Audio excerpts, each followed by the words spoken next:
আসসালামু আলাইকুম। আপনারা যে যেখান থেকে দেখতেছেন আমাদের এই প্রতিবেদন, আমাদের ঠিকানা নওগাঁ জেলা। আর বিষয়টা হলো, আজকে আপনাদের গুরুত্বপূর্ণ কিছু বলতে চাই। কথা হলো, যিনারা নতুন গারল পালন করতে চান তাদের জন্য কিছু গুরুত্বপূর্ণ কথা। অবশ্যই যারা নতুন খামার করবেন তিনারা অন্তত 10 থেকে 15টা খামার ঘুরে ঘুরে দেখবেন তিনারা কেমন করে গারল পালন করছে এবং কেমন করে চড়াইতেছে, পরিচর্যা কেমন করে করতেছে, এই বিষয়টা আগে সর্বপ্রথম লক্ষ্য করবেন।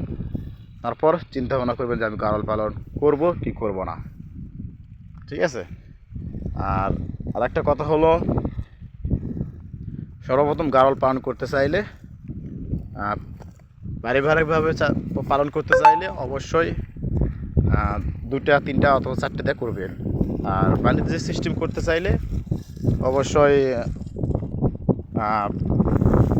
20টা অথবা 30টা, এর উপরে যত নিতে পারেন সমস্যা নেই, ততই আপনার জন্য লাভবান হবে।